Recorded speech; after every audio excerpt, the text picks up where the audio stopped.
this session. Okay, good day guys. I'm your OLC for GE6114. I'm Joshua Dingding, and today or this week we will discuss week 3 mathematical language and symbols. Okay, now let's go with the next slide. So these are the 3 objectives that we need to accomplish as we discuss this week's lesson. Okay, so first we have to understand the language and symbols and conventions of mathematics. Second is apply the nature of mathematics as a language. And 3 is perform operations on mathematical expressions correctly. So let us listen to this lesson because it's quite long. Yan. Let's try to absorb all of the things that we will discuss today. Okay, now. So first, let us define what is a mathematical language. So mathematical language is the language of mathematics. So it has its own language. It is what we call in English jargons. So these are the terms that we use in mathematics only, or these are mathematical terms that we use in the field of mathematics. So the language of mathematics is the system used by mathematicians to communicate mathematical ideas among themselves back then. But now we use mathematical language also as students.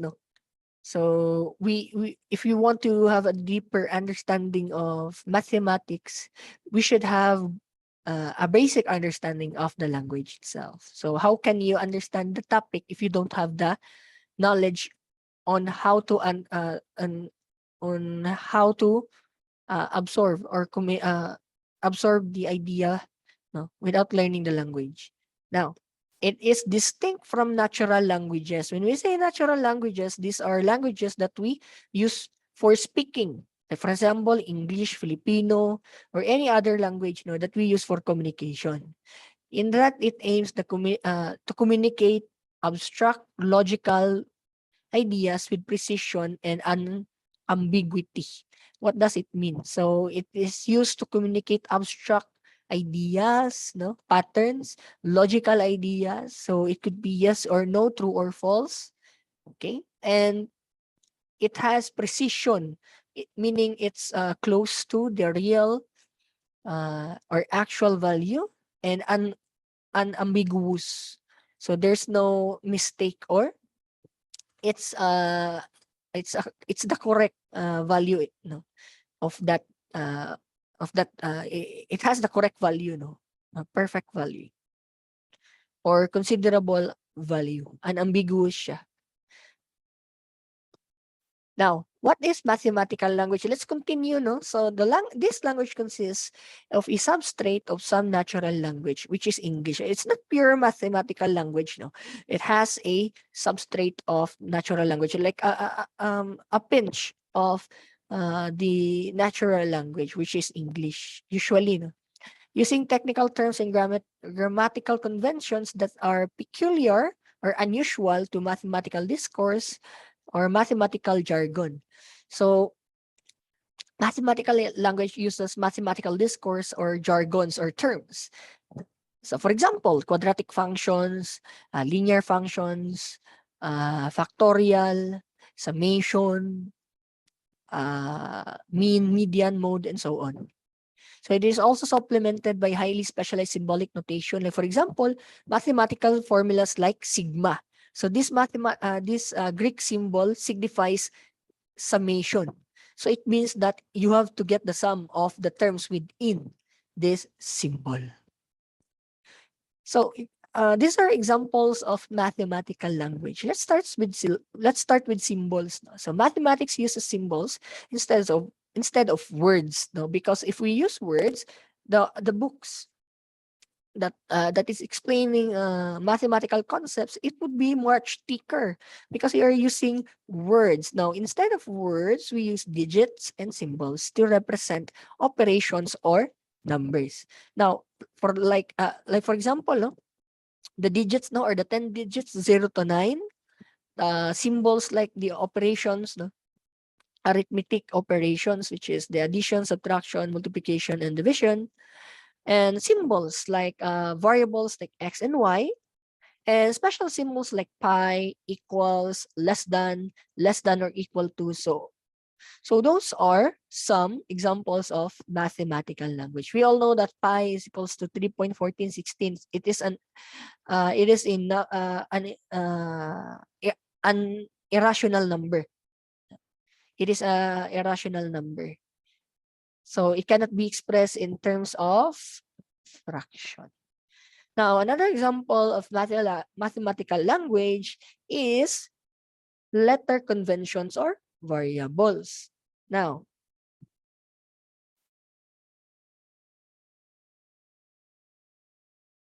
so letters often have special uses. So,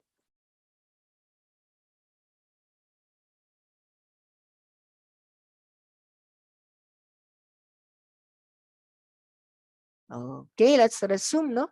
Now, so usually the start of the alphabet, A, B, and C are constants. These are letters that we use to represent constants. Like 1, 2, 3, 4. Missing constants, kumbaga. We need to solve for it. While I to N are usually used as positive integers for counting numbers. And the alphabets are the unknowns or the variables. So remember that these are not rules, no. No, we don't need to follow this. Actually, we can use any letter to represent a variable or an unknown or a positive integer or constant or a constant. It depends on you talaga. But these are the usual. This is the usual convention. No, these are the uh like the usual letters that we use for constants, positive integers, and variables. So it's not a rule. We don't need to follow this. It's up to you. It is still up to you. Now, let's have this example. No? Y is equals to ax plus b. So people will assume that a and b are fixed values because of this convention. No? Because these are constants. No, if you remember, this is the standard form for what linear equation, ymx plus b, where a there is the slope, b there is the y-intercept, and y is the y-coordinate. No? Okay, so these are usually we see this as constant because of this convention. While this one is the variables. Now, and that x is the one that changes. So it constantly changing. This is a independent variable which turn makes y change. So this one x affects the value of y. Okay. And therefore making this as the dependent variable. This is the independent variable. Now, let's continue to discuss some examples of mathematical language. Now, uppercase versus lowercase. So actually, there is a difference when we are using uppercase or lowercase in mathematics. Okay, so lowercase, usually we use this for variables. Okay, so these are missing values that we need to solve for. Or counting values like m or n. Usually x and y yung variables natin. While uppercase are for sets, like x and y for special constant. So uppercase letters or big letters or capital letters is used to name a set. So when we say a set, it is a collection of things. It could be numbers, special characters, words. No? So it is just a set of anything that has a common that has a common characteristic. Okay? So this is named as set A. Okay? So this is set A with elements. So this is what we called elements. So all of the members of the set or all of the characters or elements nandito or all of the things that inside the set are called elements. Okay, so just remember, uppercase meaning uppercase letter are used to name sets, and it makes things clear to read. Okay, so always remember that. Okay, let's resume. No? So in mathematical language also, we have this nouns, verbs, and sentences. So it's not actually nouns and verbs, but like the concept is the same with the English language. No? Okay.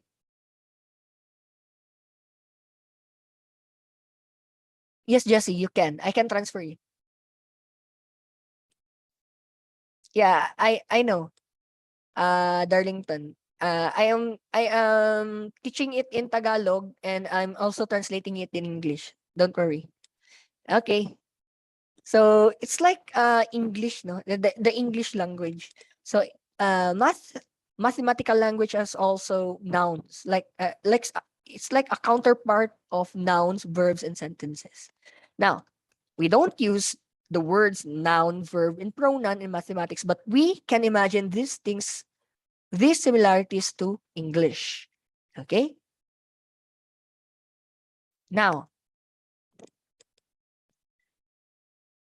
um, nouns, di ba? We remember nouns as pangalan. So these are names of people, places, and so on. This could be fixed things such as numbers, expressions with numbers.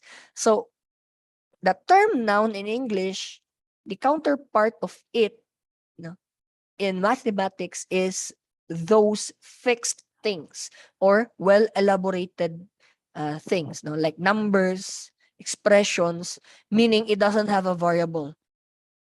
It's a digit, no, or digits, series of digits. So those are nouns, no. While verbs in English are action words, right? So in mathematics, these are symbols that we use that will result to something. So it has a result. It has an action. Okay. So it will have a result, a certain result if you use that kind of sign or symbol. Like for example, inequality, less than or greater than. So these two are used to what? To compare numbers who is bigger. Okay? So that's the action that they perform or the functionality. Now, pronouns is like it, he, you, and etc. So pronouns in English are, they replace the what? The noun. No? If the name is a noun, we use pronouns, right? Like he, she, it, you, and so on. But in fact, mathematics, they could be variables because variables are numbers that we don't know the value in. We don't know the value. So we represent it by a variable. So we represent it uh, in uh, in terms of variables or letters since we don't have the value for them. But there are things or ways to solve for pronouns and make it nouns. Okay? Now, adjective could be a subscript.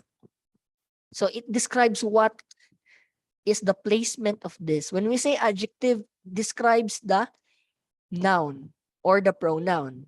Okay?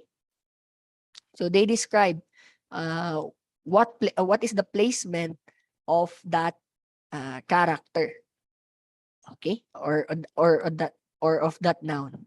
Okay, so x sub n, it could be x sub 6, x sub 7. It means that it's the sixth term or the seventh term and so on. Now, a sentence is a complete mathematical sentence. So it's a combination of adjective, verbs, pronouns, and nouns. It depends. No? Kumbaga, it represents a complete mathematical sentence. Like this one, 3x plus 7 is equals to 12. So it's a complete sentence because we can solve for x. So what's the value of x? Now let's solve. If you have solved it, you can answer it through the chat box. So what's the answer for this? So that is, so we transfer this on the other side. So that would be 22 minus 7. So that would be what? 15 and 3x. Solve for x. Divide both sides by 3. And we got x is equals to 5. So that's the answer. Okay? So it's a complete sentence because it tells you a complete sentence. Okay? A mathematical sentence. Okay?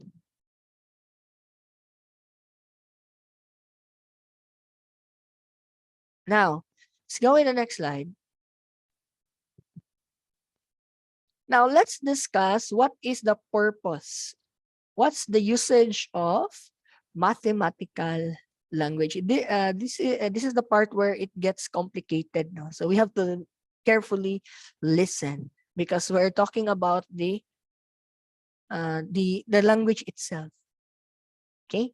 Now, the language of mathematics was designed so we can write about, so this is the purpose, no? Things like numbers, sets, and functions, so that we can talk about these things, no? We can understand them. Okay? What we do with those things, of course, no, is one of the purpose of mathematical language. No? What we do with those things, what operation? Okay? It could be add, subtract, multiply, divide, join together, and so on. Integrate, differentiate. So there are lots of things that we can perform using mathematical language, of course. So now, let's go in the next slide. Now, let's discuss different mathematical statements, okay, or variables. So these are some kinds of mathematical statements, no, that we can say that they are important. Okay. Now,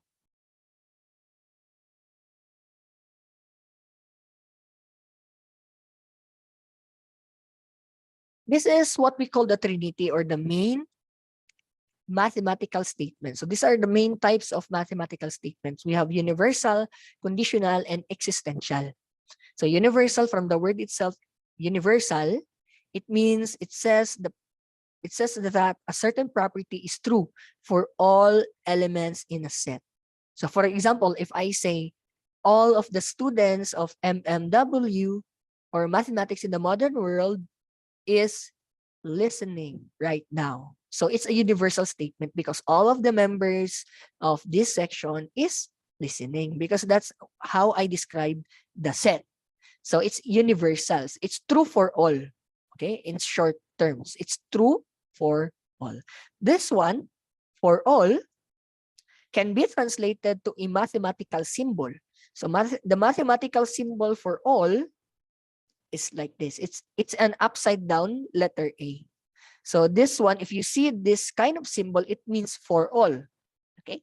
Usually in math, we use shortcuts. We use symbol to represent a mathematical state.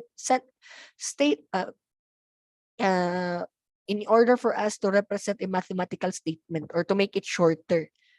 Okay.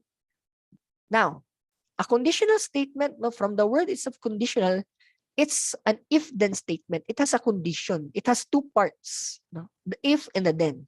So that is, if one thing is true, then the other thing is also true. Okay? So sa if-then, the mathematical symbol for if-then is right arrow. Now, existential statement, from the word itself, existential, there exists, no? Says that there at least one thing for which property is true. So there exists a certain value that represents that kind of property. And for example, all of the students in this section are listening, but there exists a student who doesn't listen. or doesn't listen, or there exists students that doesn't listen. Sorry for the grammatical error. You get my point? So all of the students are listening in this section, but there exists a student that doesn't listen. So there is one or a few of the students who are not listening because they're busy or what. No.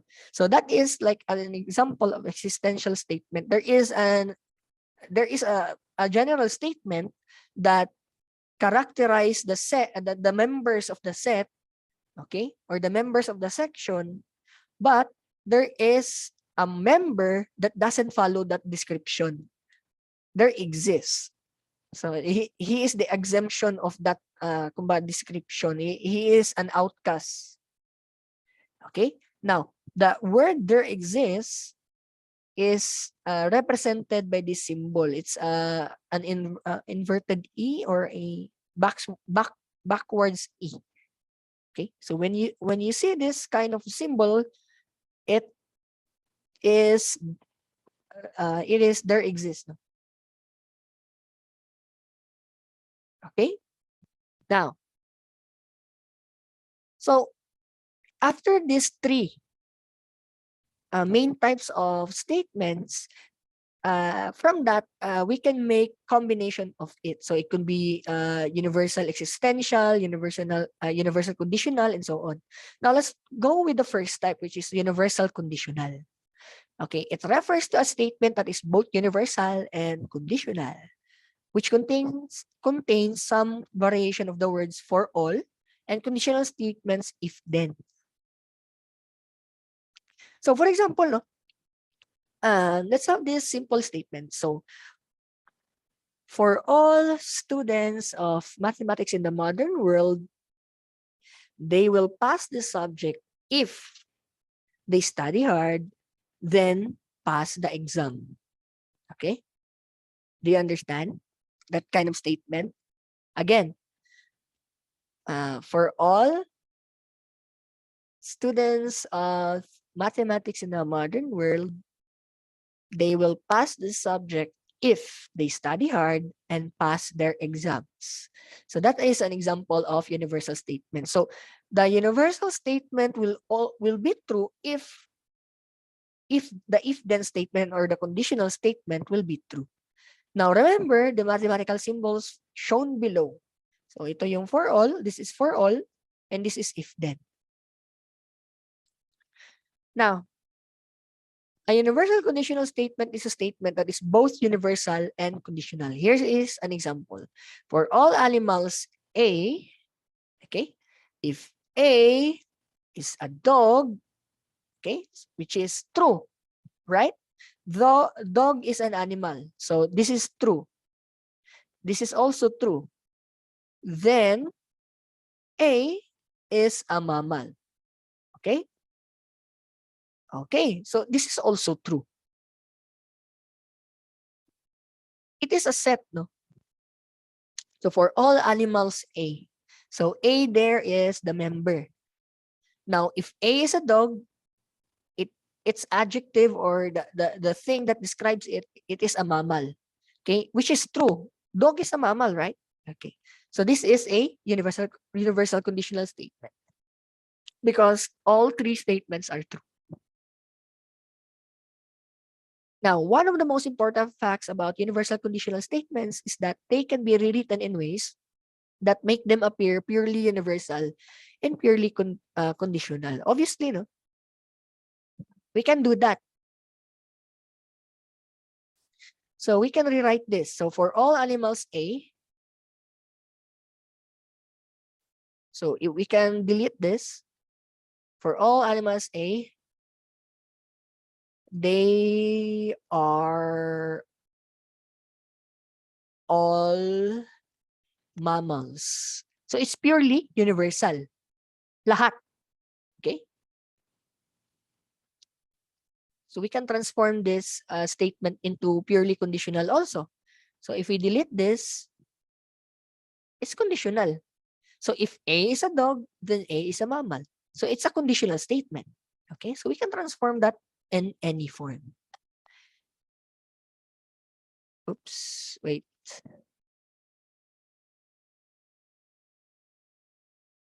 Let's have this.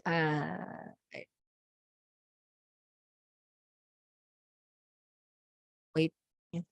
Okay, let's have a little activity. Yeah, you can answer through chat or you can answer it verbally. I'll allow you to speak. Okay. Now, fill in the blanks to rewrite the following statement. No? So the statement or the original statement is like this. For all real number x, if x is non-zero, then x squared is positive. Okay. First, patunayan muna natin. Let's, wait lang. Let's test out if this statement is true before we rewrite it. For all real numbers, so it's a real number, x. X is non-zero. When we say non-zero, it's not zero. Okay. X squared is positive. Is -4 non-zero? Anyone? Is -4 non-zero? Yes. Okay. So x squared, since x is non-zero, x squared is positive. What's the answer? -4 raised to 2. 16. 16. Is it positive or negative? Positive po. Very good. Yes. Because negative times negative is positive. Therefore, this statement is true. No matter what. No? Obviously, positive number will also result to positive. Now, the problem is, how do we rewrite this? So, let's, the technique here is, we have to, what? We have to analyze the statement. Now, if a real number is non-zero, okay, now, isa-isahin natin. So, if a real number is non-zero, so the real number is non-zero. So, we have that one. Then, its square is what? Ano yung kulang na tot? Is positive. Galing ni Lorna. Very good. Then, it's positive. So, that's the missing idea. Correct? Is positive. Because it doesn't mean that you rewrite your sentence, original sentence. It should have all the elements, no? As long as it has the thought. So, na-express mo lahat ng nandun sa original statement. Tama, yung positive yung kulang. Now, ito observe be careful how you answer this. So, for all non-zero real numbers x, so inisa niya lahat, no? For all non-zero real numbers x. So, gumamit tayo ng x dito. So, we would expect x also here. So, what would be the answer? So, for all non-zero real number x, so real numbers, non-zero, ano yung idudugtong natin dito?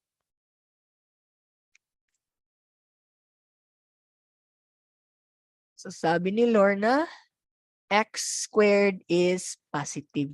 Correct. Because we use x here. Therefore, we should be consistent all throughout. All x squared are positive or x squared are positive. Pwede. Very good, Frederick. Okay. So, raise natin yan. So, x squared is positive. Now, ito. The third one. So, if x, ano ba yung description ni x? If x is a real number, is, for example, pwede, if x daw, ano ba siya? Ano yung description? Real number and non-zero. Then, blank. So, how would you write the sentence? If x is real numbers, then x squared is positive. May kulang ka. If real numbers, ano pa yung description ni x? Di ba dalawa? Non-zero. If x Yun. is non-zero, If x is non-zero, ano pa? Kulang. then it is positive. Then x squared is Sige, go Via. Try. If if x is non-zero, then x squared is positive. May kulang ka Via. May isang word kang kulang. Kulang ka lang. Di ba dalawa yung pag-describe kay X? Dalawa oh. Sige. Again, sino? Lorna, is non-zero real numbers? Pwede? How would you combine that in one sentence? If X is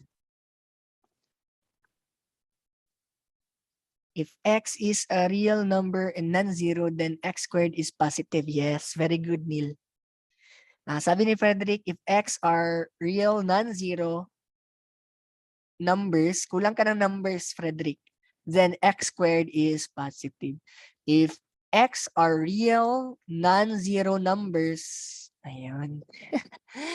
Okay, very good.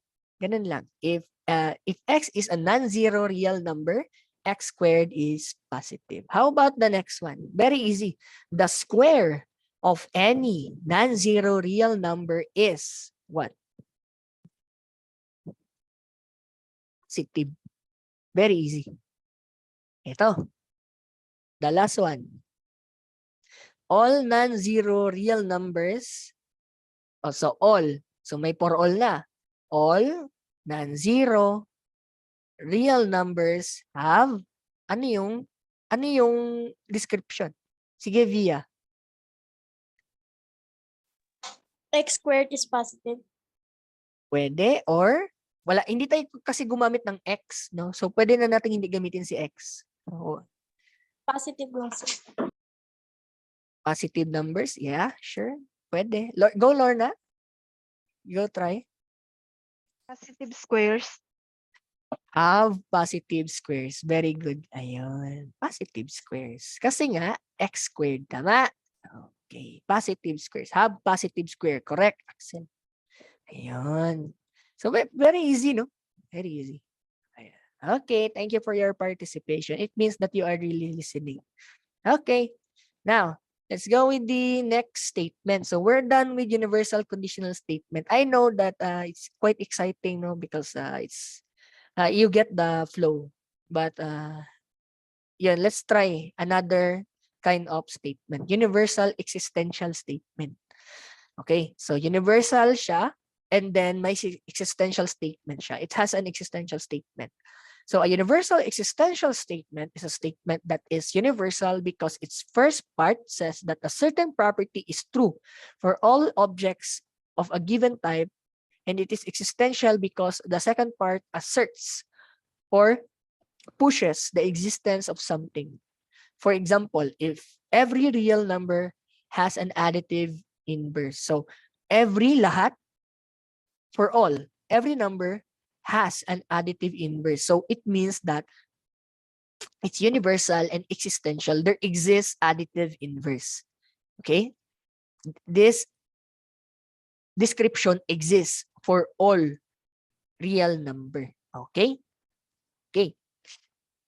So for example, every student in this section has a cell phone or have a cell phone, has a cell phone, or owns a cell phone. It means that all of you, lahat kayo, may nag-exist. All of you have existing phones that you are using. Okay? So in this statement, the property has an additive inverse applies universally to all real numbers. Okay? Universally. Okay? But there exists this property. What is additive inverse? So has an additive inverse asserts the existence of something, an additive inverse for each real number. However, the nature of additive inverse depends on the real number. Different real numbers have different additive inverses. So 5, the additive inverse is -5. Like it's just the opposite. No. The opposite, like for example, this is +5, like the counterpart lang, no? You negate, no? Negation. Okay? -10, That's positive 10. 100, negative 100. How about negative 1 million? What's the okay? What's the additive inverse of negative 1 million? Go, Adrian. 1 million po. Ayun, very good. So, ganun lang, no? Very easy. Positive 1 million or 1 million. 1M. Very good. Okay. Uy, kita. Sorry. So, ayun. Post muna natin. Ito, pero madali lang to, no? Kalimutan ko, may activity pala dito. Sayang. Kung mabilis mata nyo, nakita nyo na yung answer. But, yan. Hindi ko na-edit kasi, guys. Sayang. Okay, let's try again. So again, let's have this activity. So fill in the blanks to rewrite the following statement. Every pot has a lid. Lahat ng pot. Every pot has a lid. So there exists a lid. So for letter A, what would be the answer? Sino yung hands up? Ayun, Adrian, go. All pots has a lid. Correct. Pero ayan. Ayan, correct. How about Lorna? All pots have lids. Yes, correct. Ayan, oh. Proper grammar tayo, guys, ha? Pag marami, have. Ayun. Pero okay na yan. Okay? Just make sure that you follow the grammar pa rin. Okay. Now, for letter B. For all pots P, remember, ha? Ginamit niya yung first letter ng bagay, no? P. So, we have to use a letter, the first letter for lead. Okay, so what would be the answer for letter B? For all pots P. Yun. Sige, Lorna. For all pots P, there is a lid for P. There is a lead for P. Pwede? Okay, thank you. How about Jenny Lynn? Sige. You can unmute, Jenny Lynn. Oh, wala kami marinig. Hello. Wala po. May naririnig kayo? Wala, no? We can't hear you. Ayun, baka you have issues with your audio. How about Alexander? Sino yung hands up kanina? Okay. For all pots P, there is a lead L. Yes, that's correct, Leo. How about, let's see, kay LD. Go, LD. That's correct, Leo. Sana yun si LD? Go. For all pots P, there is a less leads. Okay, thank you. Yun, pwede. Okay, thank you, LD.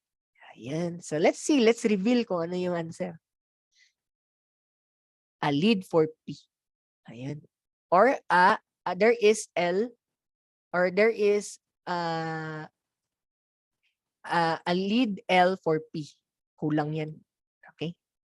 Ayan. Tama yung kay Alexander at saka yung mga previous na nag-contribute. Now, let's have this one.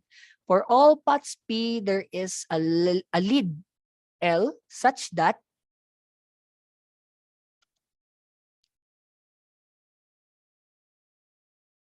for all pots P, there is a lead L such that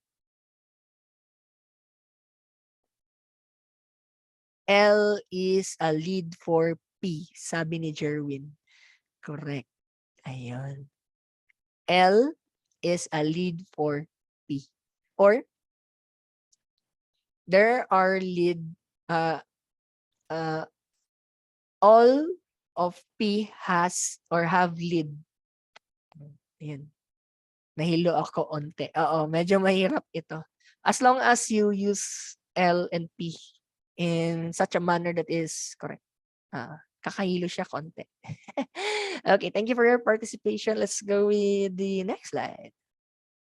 Now, existential universal statement. This is the last last type of statement. A combination of the Trinity, if you remember. Sure, Jesse. Now, an existential universal statement is a statement that is existential. Its first part asserts that a certain object exists. So, nauna yung existential, nag-exist daw siya. And is universal because the second part says that the object satisfy a certain property for all things of a certain kind. Now, let's have this example. There is a positive integer that is less than or equal to every positive integer. Look, let's analyze. There is a positive integer. May nag-exist. There exists a positive integer that is less than or equal to every positive integer. That is less than or equal to positive integer. This statement is true because number 1, yung 1, is a positive integer and it satisfies the property of being less than or equal to every positive integer. So let's test it out. So 1 is less than or equal to. Let's start with 1. Is this true? Is 1 less than or equal to 1? Is this true? True po. Very good. It's true because 1 is equal to 1. Now, let's proceed. It means every positive integer. So the next positive integer would be 2. Is 1 less than or equal to 2? None, True. sir. Sino nagsabi ng none? Ay, it's fine. True po, ma'am. Kasi po mas maliit po yung 1 kesa 2. Very less than po. good. Less than. Okay, very good. It's true. 1 is less than 2 pa rin. So pag sinabi natin less than or equal to, optional. So it can be less than or equal.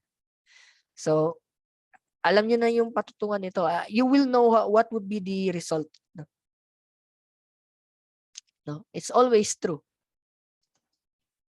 All positive numbers. Okay. Oops. Let's just reveal the answer para mas madali tayo na. So ito, there is a person in my class who is at least as old as every person in my class. Okay, let's slow it down.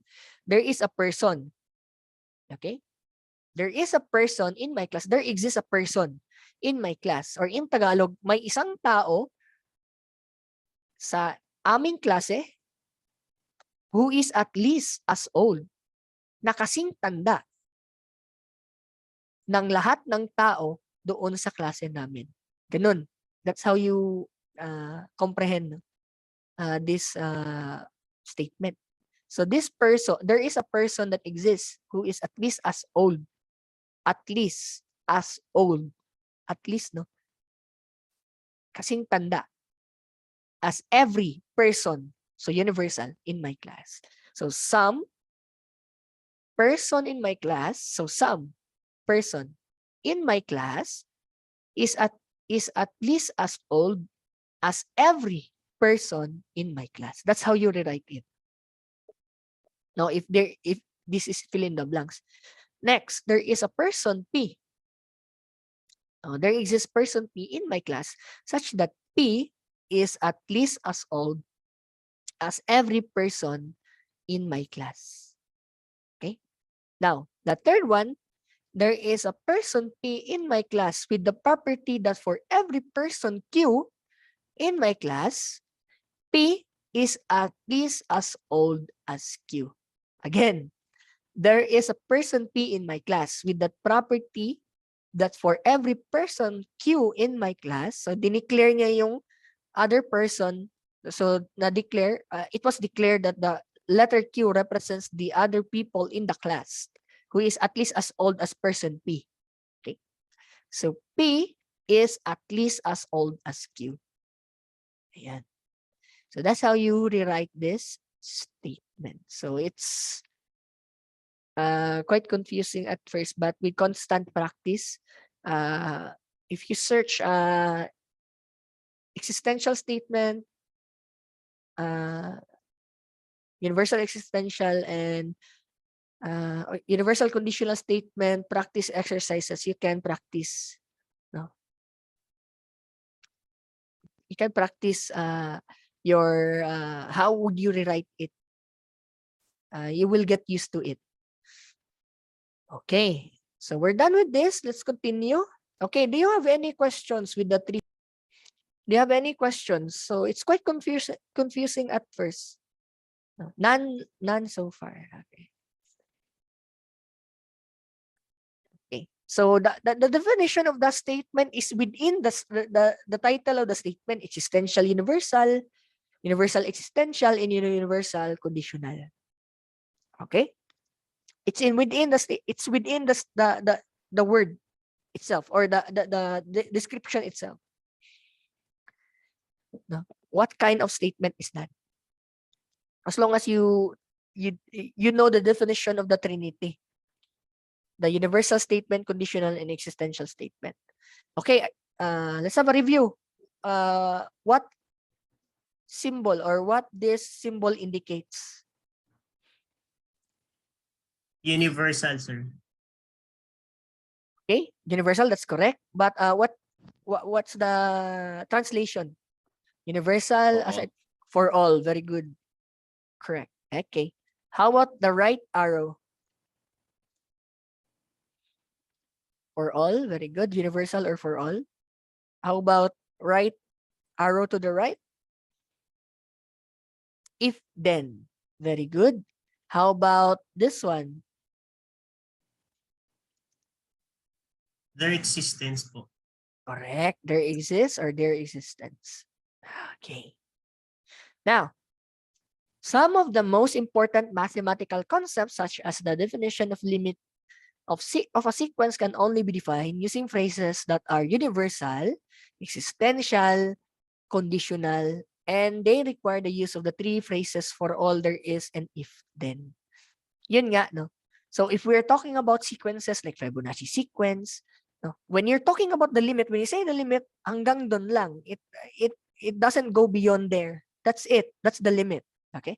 So we use this statement, okay, to establish that limitation. Okay. So that's the purpose of these mathematical statements or variables per se. Now we're done with statements. Let's go with set theory. When we say set, it's a list of things. A set, no? It's a combination or a group of things, no, that has a common characteristic. Like for example, this is a set of numbers. No? So a set is represented by curly braces. No? Kumbaga, the elements, again, isa-isay natin. So a set is defined or named by capital letter A, B, C up to Z. Okay? Now, inside, after the name, no, or after the letter, it is the elements or the members of the set is enclosed in a curly bracket. Okay? The curly bracket represents that this is a set or a group. Okay? So the elements of the set, these are the members of the set. What are the elements or the members? What is inside the set? Now, set roster notation, it refers to denoting a set by enumerating all of its elements between braces. Now, this one is what we call the ellipsis. It means that it goes on forever, infinite. Okay?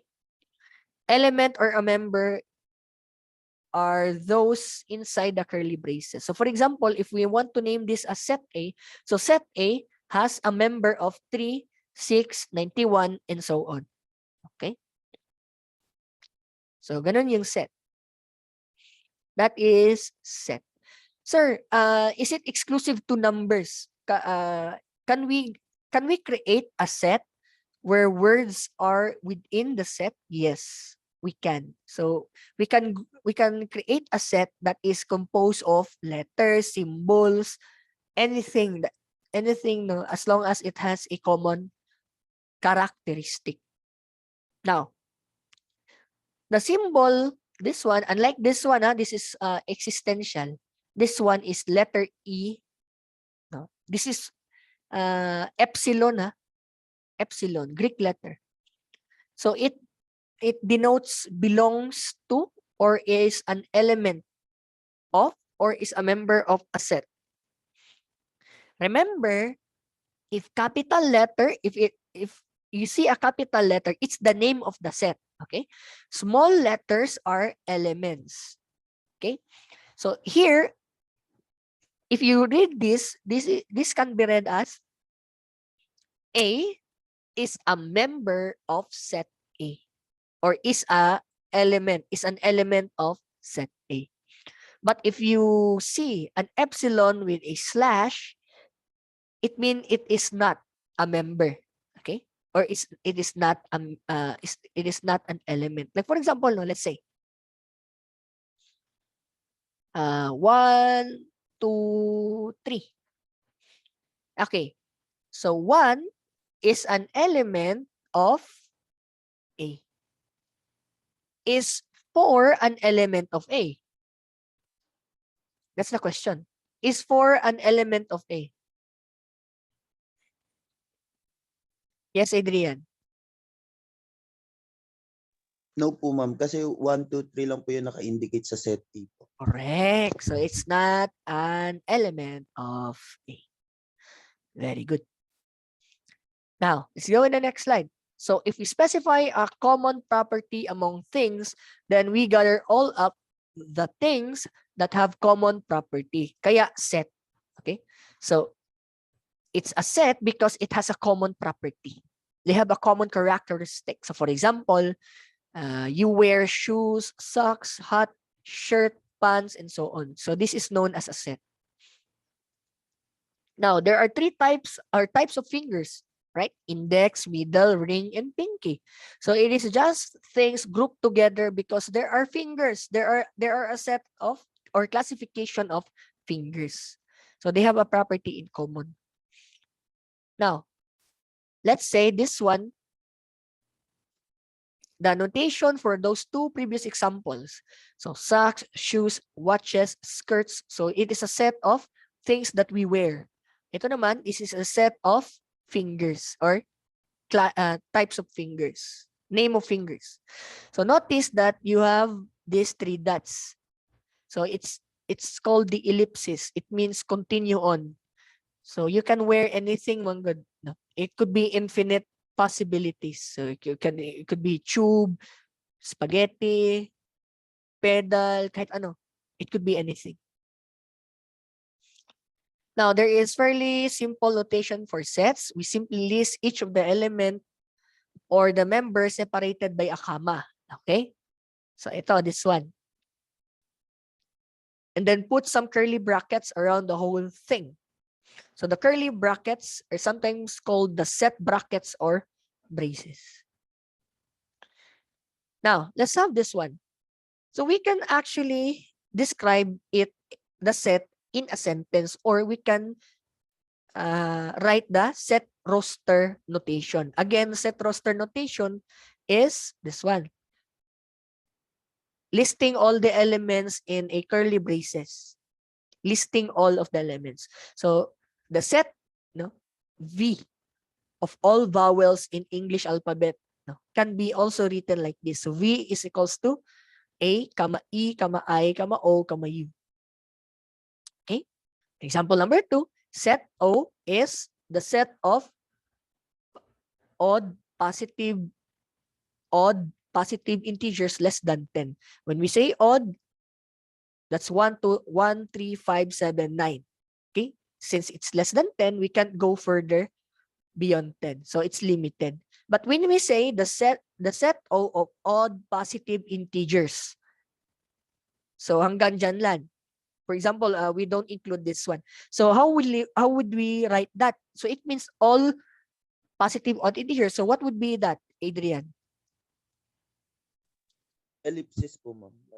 Very good. So we will put ellipsis on the last part of the notation since it's infinite.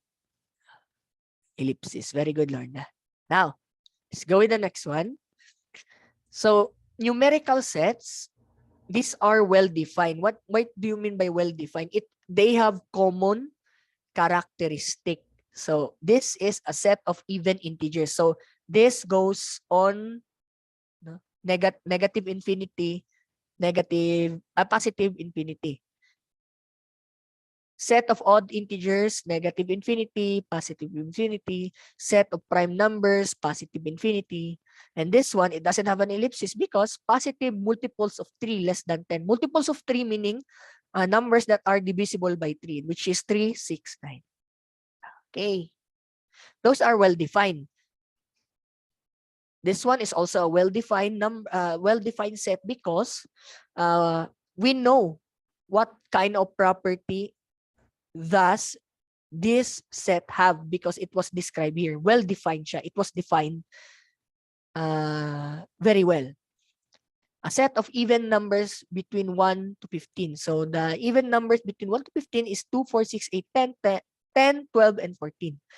While set B is the multiple of 5. So meaning the numbers divisible by 5 in between 5 and in between 8 and 28. So that would be 10, 15, 20, and 25. So a set may be denoted by a capital letter as shown in the above examples. Always remember that. So if it's a small letter, meaning it's wrong. It's an element.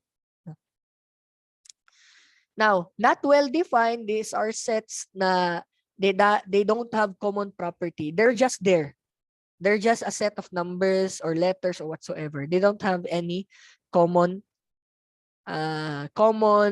property. Now, let's try to answer this activity. Let's identify if it's a well-defined set or not well-defined. Now, all the colors in the rainbow, is it well-defined or not well-defined? Adrian? Well-defined po. Well-defined. Of course, there are 7 colors in the rainbow. All points that lie on a straight line, is it well-defined or not well-defined?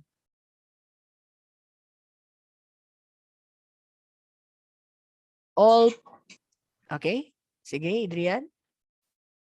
Well-defined pa din po. Yes, it's well-defined. All of the points, meaning points along the axis. So all of the numbers. So it's infinite, but it's well-defined. All honest members in the family. Is it Not well-defined? Not well-defined. What's your parameters of being honest? It's not well-defined. All the consonants of the English alphabet, is it well-defined or not well-defined? All the consonants. Well-defined. Well-defined. Wala namang ibang consonants. There's no other consonants in the English alphabet. That is just the consonants. It's well-defined. All tall boys of the school, is it well-defined or not well-defined? Not well-defined. Very good. It's not well-defined. How would you, how can you say they are tall? What's your, what property that do they possess that we can say that they are tall? Okay, it's not well-defined. All hardworking teachers in a school. Not well-defined. Very good. It's not well-defined. What's your parameters of being a hardworking teacher? All prime numbers less than 100. Well-defined. Very good. It's well-defined. Because we know all the prime numbers less than 100. Now, all the letters in the word geometry, is it well-defined or not well-defined? Well-defined. Very good. It's well-defined. It's there. Okay. Okay. Very good. Okay. So those are the answers. Okay. Now let's go with the next slide. Ayan, we're done with that. No? So 3 is not a member of because it's not there. Member of a set. Ayan. So for example, this one, 3, 5, 7, 9 are called elements or members of set A. So 3, 5, 7, 9 is an element of A. So the number of elements in set A is 4. And we can represent it by this. N of A is equals to 4. So where N of A means the number of elements in set A. Okay? So here we can put the letter of or the name of the set. Then N here indicates the number of elements. Now, there are 3 representations of how would you represent a set, how would you write a set. There are 3. Roster tabular, descriptive, and set builder. Ito yung pinakamahirap. This is the hardest one. This one, it's okay. It's fine. Now, let's start with tabular form or roster form. So listing all the elements of a set separated by commas, but just listing all of the elements of the set is tabular form. So the set of first 5 natural numbers. When we say natural numbers, counting numbers. So that is 1, 2, 3, 4, 5. That's tabular form. You list all the elements. This one, the set of even numbers up to 50. So shinortcut lang niya. It's a shortcut of ellipsis because we can put all of the even numbers up to 50, but you get the point. You listed all of the things. Now, letter C is the set of all positive odd numbers. So it says here, it's ellipsis, it goes infinitely beyond.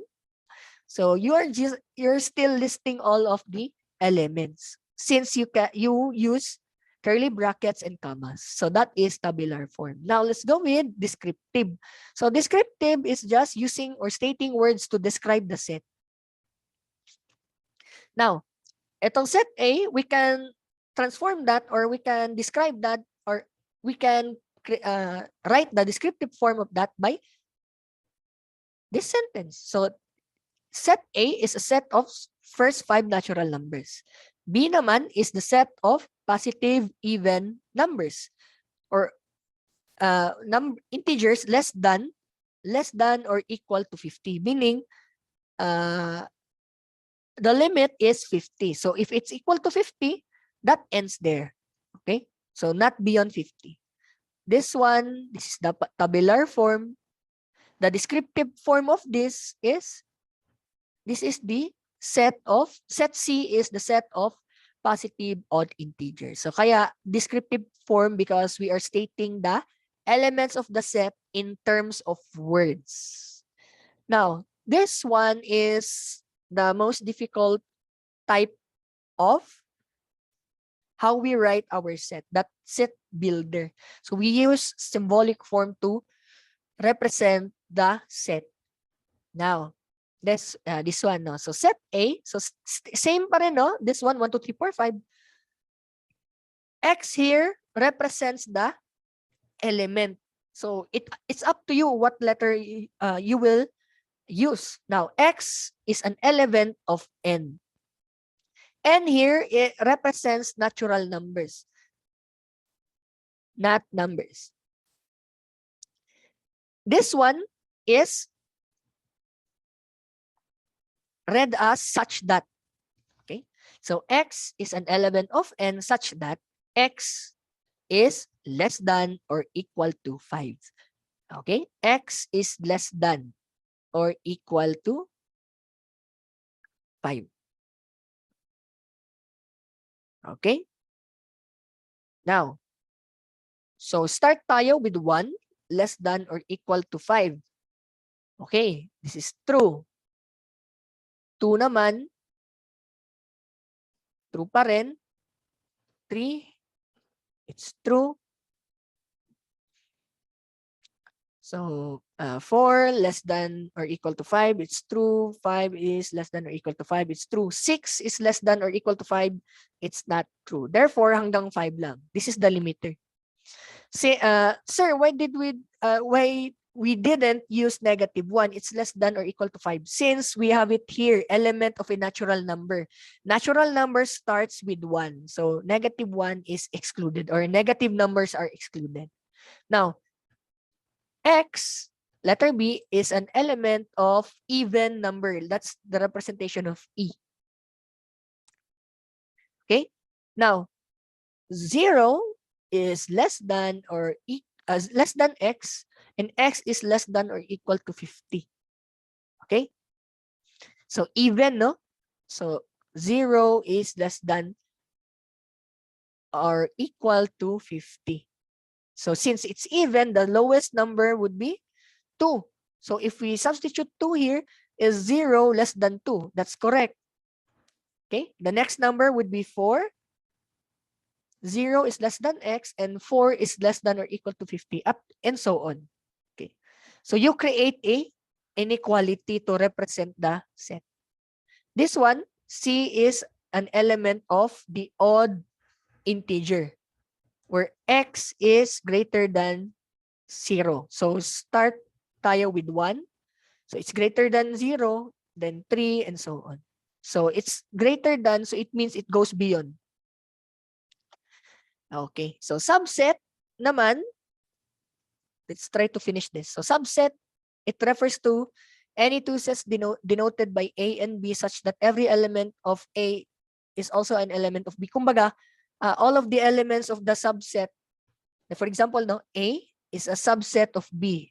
B is the bigger set, and this is the smaller set. All of the elements inside here is nandito. Okay? But not all the elements in B can be found in A. Okay? Okay. Like for example, no, let's have this one. So is A a subset of B? Let's see. So 1, 3, 4 are the elements of set A. Is 1, 3, and 4 in set B? 1, 3, and 4. Okay. So it's a subset. So A is a subset of B. Kumbaga, in layman's term, it is a like a sibling, no? No, they are similar but not quite. So lamang pa rin si B. So all of the elements must be in B if you are talking about subset. But if there are elements in set A that is not in B, therefore it's not a subset. Ordered pair, it refers to given elements A and B. The symbol A comma B denotes that the ordered pair consisting of A and B, noting that A is the first element of the pair B, and the second element, any two ordered pairs A comma B and C comma D are said to be equal if and only if A is equals to C, obviously, and B is equals to D.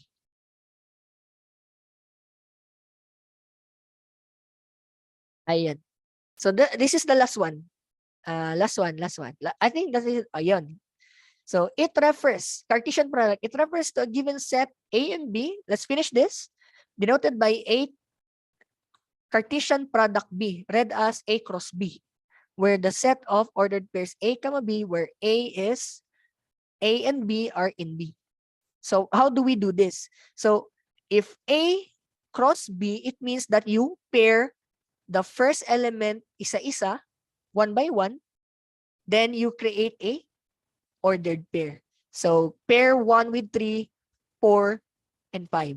Then once you have paired 1 on all of the elements of B, you pair 2 naman with 3, 4, and 5. So that is how we write the Cartesian product. So that's 1, 3, 1, 4, 1, 5, 2, 3, 2, 4, and 2, 5. And that ends our week 3. Ayan. Nairaos din. Thank you so much. Ayun, time na, no? So I will not hold you any longer. Ayun, thank you for staying, and we have extended like 2 minutes. Ayun, you can exit the Zoom meeting, have your lunch, or go to your next class. Thank you so much, and God bless us all. See you next meeting. I enjoy your class. Talaga. Thank you for participating.